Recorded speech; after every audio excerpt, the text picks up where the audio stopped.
ये जो हमें दुख मिलते हैं ना, ये पाप के कारण मिलते हैं।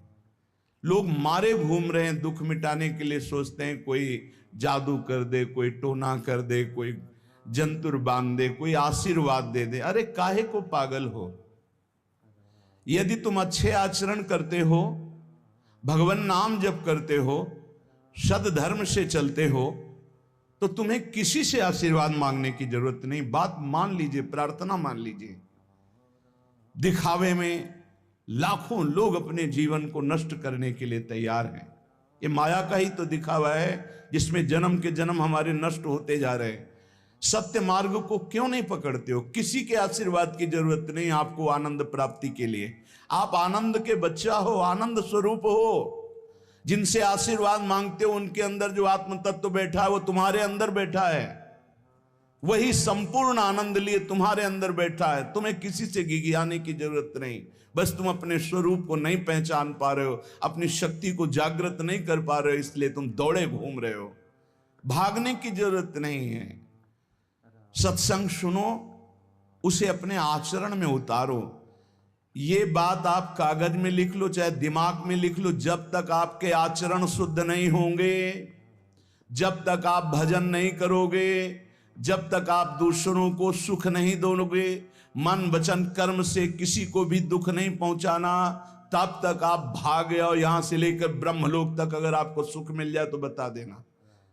आ ब्रह्म भुवनान लोकान पुनरावर्तिनो, अर्जुन यहां सुख मिलने वाला है। आ ब्रह्म स्तंभ पर्यंतम सर्वम मायामयम जगत, यहां सुख मिलने वाला है। अगर सुख सिंधु भगवान का भजन नहीं करेंगे, बैठ के अपने घर में बैठकर आधा घंटा भजन नहीं करेंगे, मारे घूम रहे हैं, सोच रहे हैं ये भगवान का अवतार है, हमारा कल्याण हो जाएगा। ए भाई, जब भगवान वास्तविक अवतार लिए और जो भजन नहीं किए उनका भी कल्याण नहीं हुआ। भगवान के अवतार के समय हम भी रहे होंगे कहीं ना कहीं, किसी जीव जंतु के कल्याण हुआ क्या?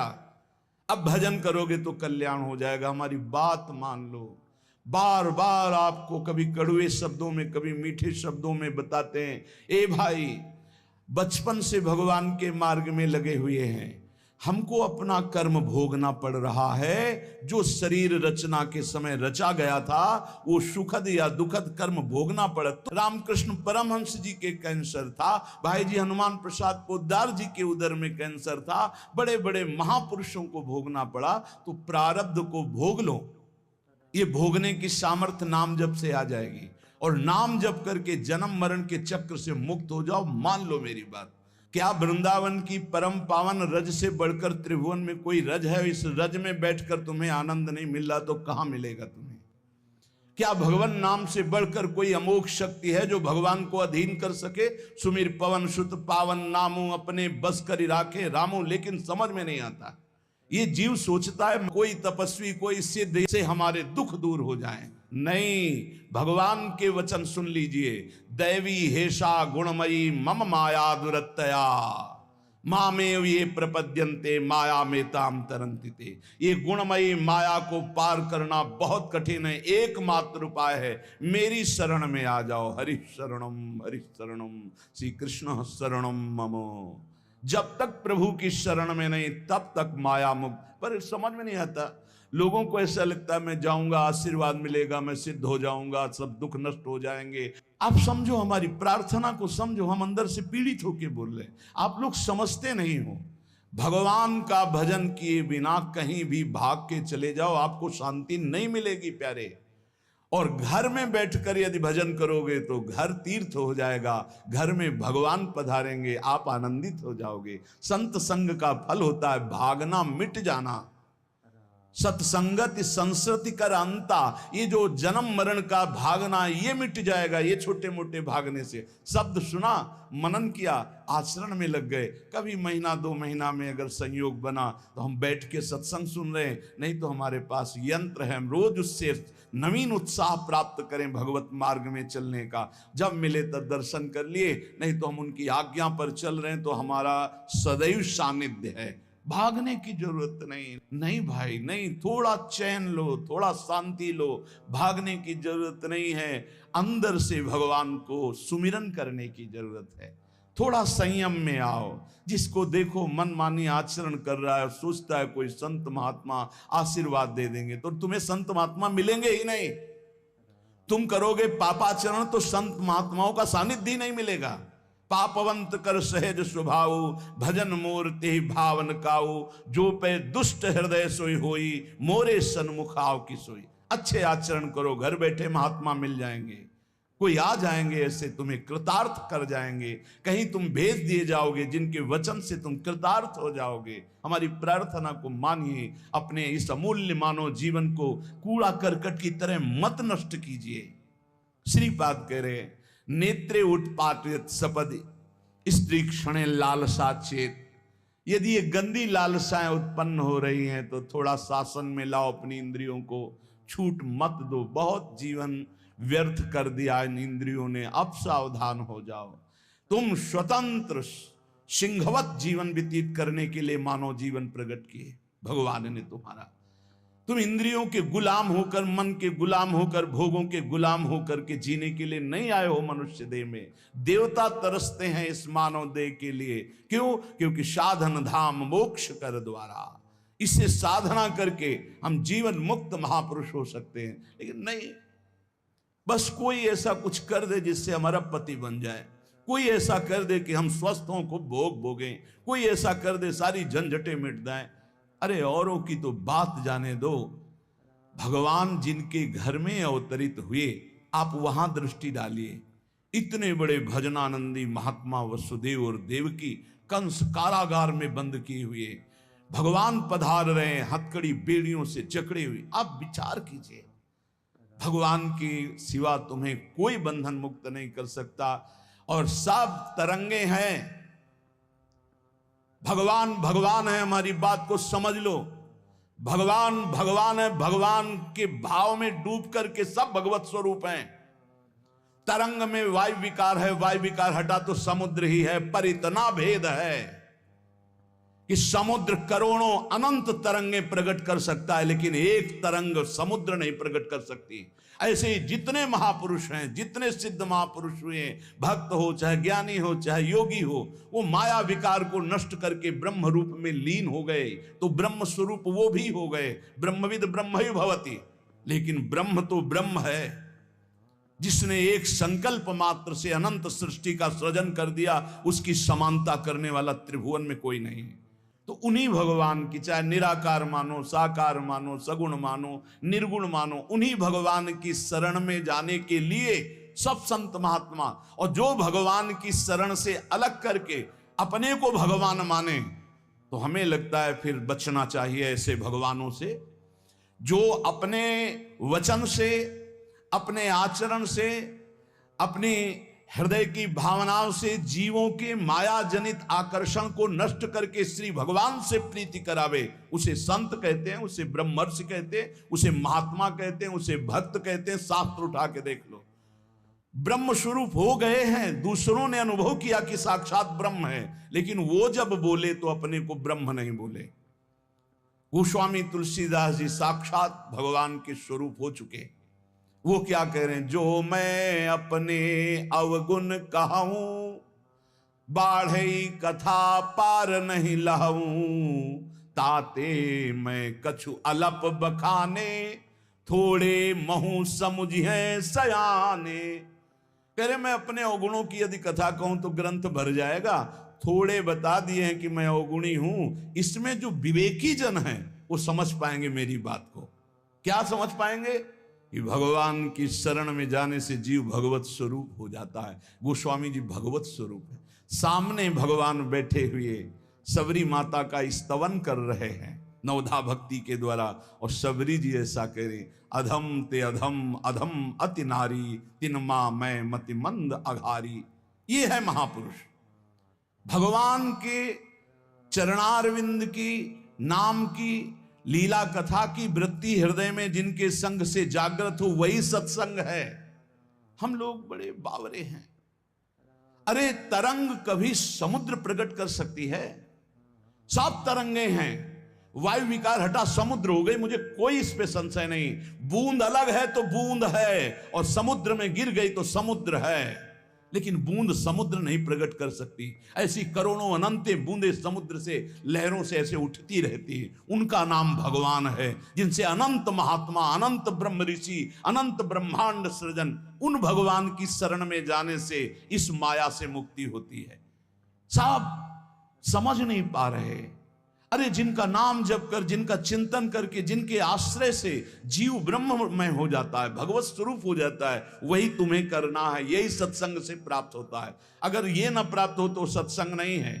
वो कहीं ना कहीं घुमा करके हमको भटकाया जा रहा है। भगवान भगवान है, वही सबके हृदय में है। जो हृदयस्थ भगवान में तन्मय हो गया, उसमें और भगवान में अंतर नहीं, बिल्कुल मुझे संशय नहीं। पर भगवान भगवान हैं, इतना समझना पड़ेगा। उनके स्थान में कोई नहीं है, उनके समान कोई नहीं है, फिर उनसे बड़ा कौन हो सकता है। ये भोले भाले जीव समझते नहीं, भागे घूम रहे। उन्हीं भगवान का नाम जप करो, चीख चीख के कहते हर प्रश्न का उत्तर नाम है। अगर नाम जप करके देखो तो प्रश्न ही नहीं रह जाएगा, सब समाधान हो जाएंगे। और भागे घूमे तो कभी प्रश्न की कभी शांति नहीं होगी, संशय पर संशय उठता चला जाएगा। श्रीपाद कह रहे हैं, यदि हमारी इंद्रियां कुमार्गगामी हो रही तो हमें शासन में लेना चाहिए। शासन में नहीं लोगे तो शासन तुम्हें शासन में ले लेगा। दो शासन है, एक है राष्ट्रीय शासन, एक है भागवतिक शासन। भागवतिक शासन जब लेगा तो फिर कोई बचा नहीं सकता। इसलिए अभी अवसर है, निकल चलो, निकल चलो। भागने की कहीं जरूरत नहीं, किसी से आशीर्वाद नहीं मिलेगा। कब होगा? हम कह रहे राधा राधा जपो, अगर कल्याण ना हो जाए तो हमें बता देना। भगवान अर्जुन से क्या कह रहे हैं? सामने अर्जुन जी खड़े हैं, कह रहे हैं तुम मुझे तभी अनुभव कर पाओगे जब अनन्य चेता सततम यो माम स्मृति नित्य सा तस्याम सुलभा पार्थ। सामने खड़े हो, कह रहे सुलभ नहीं हूं मैं, सुलभ उनके लिए हूं जो मेरा अनन्य भजन करते हैं, अनन्य चिंतन कर। पकड़ी नहीं पा रहे, लाख सत्संग सुन रहे, पकड़ी नहीं पा रहे। बिल्कुल नहीं, ऐसे नहीं हो। थोड़ा विवेकवान हो, मनुष्य जीवन मिला है। ऐसा नहीं कि कोई तुम्हें प्रलोभन दे दे तो हम तुम्हारे रोग नष्ट कर देंगे, हम तुम्हें सिद्ध कर देंगे, हम तुम्हें धनी बना देंगे। हम कहते हैं कि हो सकता है 1000 जाते उनमें से 100 लोग ठीक हो गए हों। कैसे? पूर्व का पुण्य 100 का तुक्का लगा और ठीक हो गए। वो कहते हैं कि मैं कसम खा के कहता हूं मैं ठीक हो गया हूं। हम बिल्कुल 100% मानते ठीक हो गए, लेकिन उसके प्रताप से नहीं, आप अपने पुण्य प्रताप से ठीक हो गए। आपके ठीक होने का समय आ गया है, इसलिए आपका तुक्का लगा, आप गए, यश उसको मिल गया और आपका काम बन गया। हमारी बात को समझो।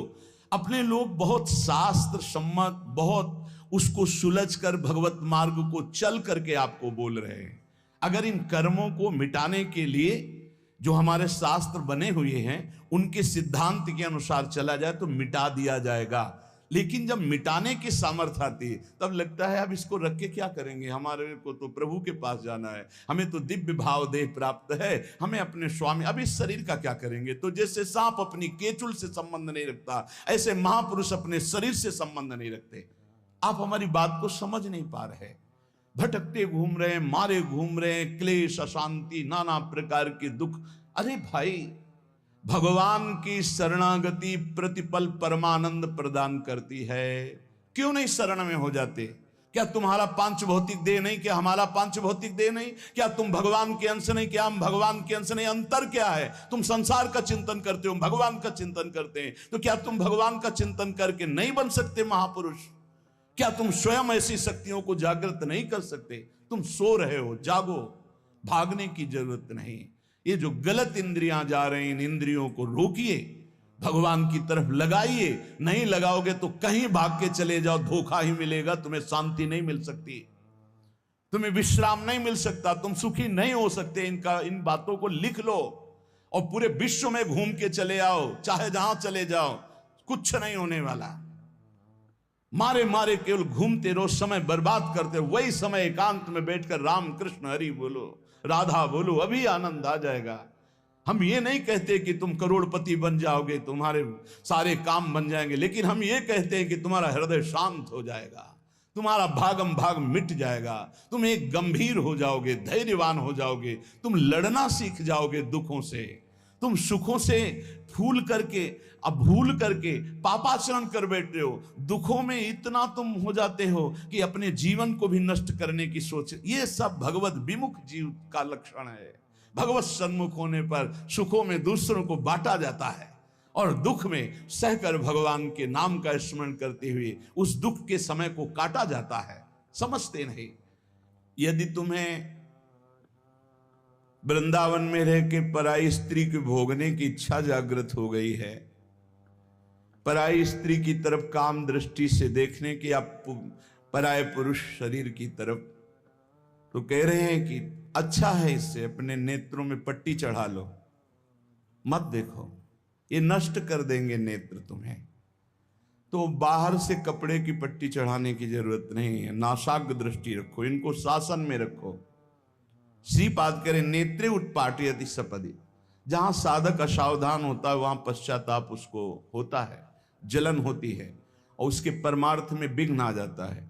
इसलिए ब्रह्मा जी ने ऐसी रचना की है कि स्त्री को पुरुष शरीर में आकर्षण, पुरुष को स्त्री शरीर में आकर्षण या भोग बुद्धि से देखना, अपने को इसी को सुधारना है। अगर इसी को सुधार लिया तो परमार्थ पुष्ट हो जाएगा। यदि आपको ज्ञान नहीं रहा हो, आपसे ऐसे पाप बन गए हैं, गुरु पत्नी गामी सबसे महापापों में पहले आता है, फिर आता है जो ब्रह्म ऋषिजन हैं उनकी भार्या, फिर आता है मद्यपान मदिरापान करना, फिर स्वर्ण की चोरी करना, और जो ऐसे पुरुषों का संगी है वो महापापी, गौ हत्या करना महापाप। ऐसे जो महापापी जन हैं, पाप हो चुके हैं उनसे, अब वो विचार करें कि मेरा कल्याण कैसे हो सकता है, मैं तो महापापी हूं। तो श्रीपाद करें हर जीव को अंतिम सांस तक भगवत प्राप्ति का मार्ग खुला है। बहुत बड़ी बात है, बहुत बड़ी बात है। आज तक भोगना पड़ रहा है गुरु पत्नी गामी का कलंक चंद्रमा जी को, आज तक। ये बड़े बड़े महत् पाप हैं जो लोग नहीं समझते हैं। ये बात समझ लें, पर स्त्री गमन, मदिरापान, द्वैत कीड़ा, स्वर्ण चोरी, गुरु पत्नी गामी, ब्रह्म ऋषियों की तरफ जो उनकी भार्या है उनकी तरफ ये काम भाव से देखना, गौ हत्या, ये महत् पाप हैं। ये पाप नष्ट कर देते। भ्रूण हत्या, ये सब महत् पाप है। अगर ये पाप बन गए हैं जाने अनजाने में जीवन में, और अब हमने सत्संग सुना तो अब हमें प्रायश्चित हो रहा है कि मेरा कल्याण कैसे हो सकता है। तो श्रीपाद कह रहे हैं, एक बार हृदय से जलन पैदा करो कि मेरे से बहुत गलती हो गई और श्रीधाम वृंदावन आ जाओ। वृंदावन की परिक्रमा करो, रज में लोटो, रसिकों का संग करो। ये नियम ले लो कि अब जीवन में कभी पाप नहीं करेंगे, और नाम जपना शुरू कर दो। तो कह रहे हैं निश्चय सुनिर्वाही महाधार्मिकाहा, निश्चित वो धार्मिक हो जाएगा, उसके सारे पाप नष्ट हो जाएंगे और भगवत प्राप्ति कर लेगा इसी जन्म में। भगवत प्राप्ति आखिरी सांस तक हो सकती है। आखिरी सांस में बोला राधा राम कृष्ण हरि, बिल्कुल भगवत प्राप्ति हो जाएगी। विश्वास कर लो इस बात पे। इसलिए कोई भी कभी निराश न हो कि मुझे भगवत प्राप्ति नहीं हो सकती, मेरा कल्याण नहीं हो सकता। इस श्लोक में श्रीपाद ने बताया, यदि ऐसे महापाप किए हुए हो तो श्रीधाम वृंदावन आ जाओ। धाम है भगवान का, निज धाम है। जो बड़े बड़े तीर्थों के अवगाहन से पाप नष्ट नहीं होते, जो कि महापाप कहलाते हैं, वो धाम में रज में लौटने से, परिक्रमा करने से, नाम कीर्तन करने से, सत्संग सुनकर सतमार्ग में चलने से, कह रहे हैं निश्चय सुनिर्वाही महाधार्मिका, निश्चय उसके सारे पाप नष्ट हो जाएंगे और धार्मिक ही नहीं महाधार्मिक हो जाएगा।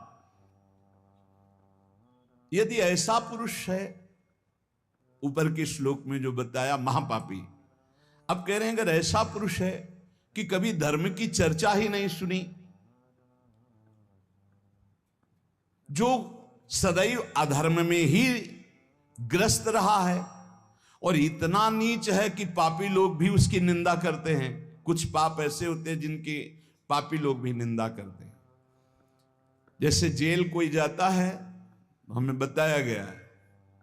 तो उनमें कैदी लोग पूछते हैं क्या करके आए, वो बताया गया कि भाई ये राष्ट्र रक्षा के लिए ऐसा ऐसा किया, पर अधिकार नहीं था, तो अनाधिकार चेष्टा में इसने अपने समाज की रक्षा के लिए ऐसे ऐसे किसी ऐसे उपद्रवी को मारा। तो हाथ मिलाते हैं उसको सम, ये काहे किया है, बोले अपनी बेटी के साथ ऐसा गंदा आचरण कर। तो बोले वहां के कैदी भी गुस्सा होकर उस पर दृष्टि रखते हैं, उसे घृणित दृष्टि से देखते हैं। तो यहां कह रहे हैं जो धर्म की वार्ता नहीं जानता, अधर्म से ग्रसित रहा है, और नीच पुरुष पापी लोग भी उस पर क्रोध दृष्टि से देखते हैं कि बहुत ही नीच है ये।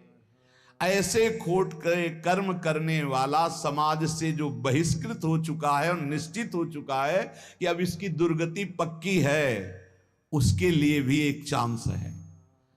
बोले निजोरु कृपया शांत्या च वृंदावनम स्वस्मिन नामृत चेत ददाति वसतिम धन्योस्ति वृंदावने। बोले निज कृपा से वृंदावन उसको पावन कर सकता है यदि वह करके ये जीवन भर का नियम ले ले कि अब मरूंगा तो इसी रज में वृंदावन से कभी बाहर नहीं जाऊंगा, तो असीम कृपावान प्रिया प्रीतम का निज धाम ये उसके सारे पापों को नष्ट करके उसे धन्य कर, धन्योस्ति वृंदावने, उसे धन्य बना देगा। पहले में महापापों का वर्णन किया, दूसरे में नीच आचरण करने वाला अधर्मी जो सबसे ज्यादा तिरस्कृत है, वो भी अगर श्रीधाम वृंदावन में आमरण वास स्वीकार कर ले कि अब वृंदावन, वैसे तो मैं बहुत पापी नीच हूं पर अब वृंदावन को नहीं छोड़ सकता, आजीवन वृंदावन वास करूंगा चाहे जितना कष्ट मिले, तो श्रीपाद कह रहे हैं चेत ददाति वसतिम धन्योस्ति वृंदावने। वो वृंदावन वास स्वीकार करने के कारण वृंदावन की कृपा से निष्पाप होकर धन्योस्ति, धन्य हो जाएगा, अर्थात उसको भी भगवत प्राप्ति हो जाएगी। देखो जब आनंद मिलेगा तब मन पंगु हो जाएगा। जैसे भौरे में बहुत बड़ी ताकत है कि चाहे जितना मजबूत काठ हो वो बड़े मौज से खेलते खेलते उसमें छेद कर देगा। जब कमल की पराग वृत्ति में वो पहुंचता है तो थोड़ा सा भी पराग को धक्का न लगे, शांत होकर बैठ जाता है, चाहे जीवन खोना पड़े वो कमल की पंखुड़ी को नहीं काटता। ऐसे उदाहरण दे रहे, ऐसे ही तुम्हारा मन तब तक उद्दंडता करता रहेगा जब तक भगवत सुख नहीं मिलेगा, और जिस दिन इसे आनंद मिला भगवत आनंद, ये बैठ जाएगा, इसका अस्तित्व खत्म हो जाएगा, ये बैठ जाए। निज सुख बिन मन होई कि थीरा, बिना आत्मानंद का अनुभव मिले मन स्थिर नहीं होगा, शांत नहीं होगा, विश्राम नहीं पाएगा। भौरे का दृष्टांत देकर के मन को समझा रहे कि मन भौरा है, भटक रहा है विविध भोगों में, बड़ा मजबूत है, बलशाली है, लेकिन ये तभी निर्बल बनेगा जैसे भौरा कमल में आ जाता है तो वहां अपना बल खो देता है। ऐसे ही श्री हरि चरणारविंद, हरि नाम, भगवद आश्रय, भगवत भक्ति, इसी में मन आनंद को प्राप्त होगा। तो आपको कहीं भागने की जरूरत नहीं। आपने सुना कि जंगल में भागने से क्या होगा, जल पीने से क्या होगा, फलाहार रहने से क्या, शांति से अपने घर को ठाकुर जी का मंदिर मान लो, खूब नाम कीर्तन करो, भगवत चर्चा करो, भगवान का सुमिरन करते हुए जीवन व्यतीत करो, इधर भी सुखी परलोक में भी सुखी। किसी से आशीर्वाद मांगने की जरूरत नहीं, दौड़ने भागने की जरूरत नहीं, हाहाकार मचाने की जरूरत, ये बहुत आनंद का जीवन है मानो दे। बस सुलझ जाओ, शांत हो जाओ, जहां तुम हो वहीं सब ठीक है। जो मिल जाए, रूखा सूखा फल है, अन्न है, जल है, जो मिल जाए प्राण पोषण करो, भगवान का चिंतन करो, सद आचरण करो, बड़ा आनंद में जीवन होगा। लेकिन आनंद से जीने के लिए असद आचरण करते हो, पापाचरण करते हो, आनंद की खोज में कहां पापाचरण में आनंद है। इसलिए सद आचरण में आ जाओ, भगवद आश्रित हो जाओ, खूब नाम जप करो, भगवान मंगल भवन है, इस गेम से निकाल देंगे। बहुत बड़ा एक गेम है, बहुत बड़ा गेम है, जीतते जीतते हार जाओ, हारते हारते जीत जाओ। तो हम तो जीत गए। नागरी दास ही जन्म जितायो, बलिहारी बलिहारी हमारी सबही बात सुधारी। कृपा करी श्री कुंज बिहारी, अरसी कुंज बिहारी हमारी सबही बात सुधारी, राख्यो अपने वृंदावन मां। बस खास बात बल गई। नहीं, आप क्या समझते हो, हाहाकार मचा हुआ, तांडव मचा हुआ है माया का। ये तो धाम है, इसके प्रभाव से आप बिल्कुल शांत आनंदमय हो, धूल भरी आंधी दूर से निकल रही। नहीं तो आप संसार में देखो, सतोगुण रजोगुण तमोगुण 3 गुण है। सतोगुण तो कहीं कहीं नहीं, रजो और तमो की तांडव वृत्ति मची हुई है। जहां कहीं भगवत चर्चा, भगवत नाम कीर्तन, भगवत गुण, बहुत विक्षेप माया डालती है। इसलिए खूब नाम जप करो, इसी जन्म में भगवत प्राप्ति कर लो, दोबारा इस कलयुग में जन्म ना हो। पक्का ऐसा भजन करो कि आगे अब देखते जाओ। अरे भाई, बड़ा आश्चर्यमय समय, बड़ा आश्चर्यमय समय है। अभी तो कुछ है नहीं, अभी तो बबुआ है कलयुग, घुटने के बल चल रहा है। थोड़ा खड़ा होने दो, फिर ताल ठोकने दो। 4,32,000, अभी तो 32,000 नहीं पूरे हुए, थोड़ा 1,00,000 1.5 लाख पूरे होने दो, फिर इसका है, उसका अपना राज्य है। इसलिए कलयुग के दोषों से बचने के लिए, माया के प्रभाव से मुक्त होने के लिए, समस्त दुखों का नाश करने के लिए समर्थ है भगवान नाम। खूब नाम जप करो, नाम कीर्तन करो, भगवत चर्चा करो, इसके सिवा कोई उपाय नहीं है। जहां और कुछ उपाय बताया जाए तो भटकाव है। हमारी प्रार्थना मान लीजिए, निस्वार्थ बात आपसे कह रहे हैं, आपके मंगल के लिए कह रहे हैं, शास्त्र सम्मत कह रहे हैं। पहले से भगवान व्यासदेव जी ने लिख दिया है, कृतयुगे ध्यायते विष्णु त्रेतायाम यजते मखई द्वापरै परिचर्यायाम कलौ तद्धरि कीर्तनात् कलौ नास्तेव नास्तेव गतिरन्यथा। कलयुग में कोई और गति और गति और गति नहीं है। हरे नाम हरे नाम हरे नाम केवलम, केवल हरि का नाम, केवल भगवत नाम है। इसलिए खूब नाम कीर्तन, नाम जप, भगवत चर्चा, जीवन सार्थक। शेष चर्चा आगे। श्री राधा वल्लभ लाल की।